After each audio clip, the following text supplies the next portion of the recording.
Hello, হ্যাঁ sir, হ্যাঁ good evening.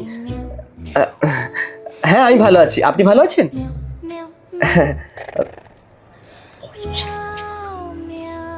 Sir বলছিলাম যে ওই হ্যাঁ বলছিলাম যে আমার একটু স্যালারিটা বাড়িয়ে দেবেন স্যার।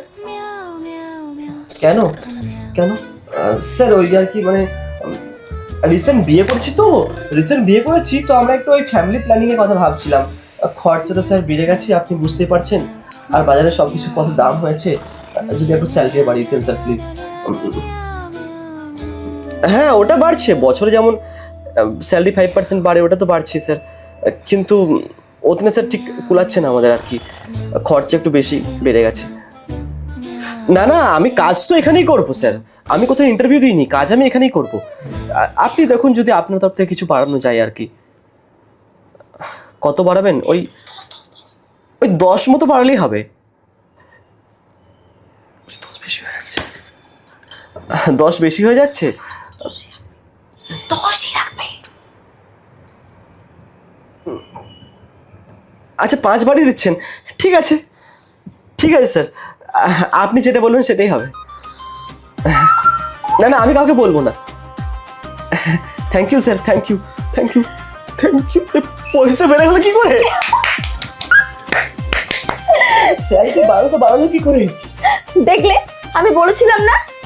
না না আমার তো এখনো বিশ্বাস হচ্ছে না, বস পয়সা বাড়িয়ে দিল, এটা কি করে পসিবল ভাই? তুমি কতদিন আগে বলেছিলে? না ওটাই তো, কারণ তুমি এর আগে কখনো ট্রাই করোনি সেই জন্য। তাহলে না বললে কিভাবে পারবে, তাই না?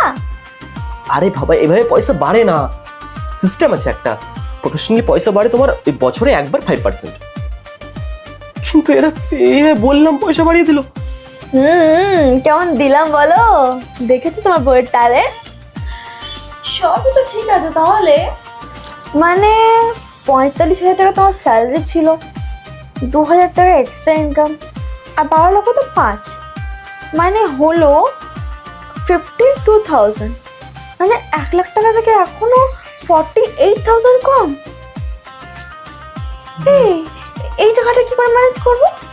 হ্যাঁ এই সূর্য, তোমার বসকে 20,000 টাকা বললে ভালো হতো গো। বস যে স্যালারি 5 বাড়িয়েছে না, এটা তোমার খুব ভাগ্য ভালো, কাউকে বাড়ায় না স্যালারি হবে। আরে না না, আমার মন বলছে জানো তো 20 বললে না ভালোই হতো। শোনো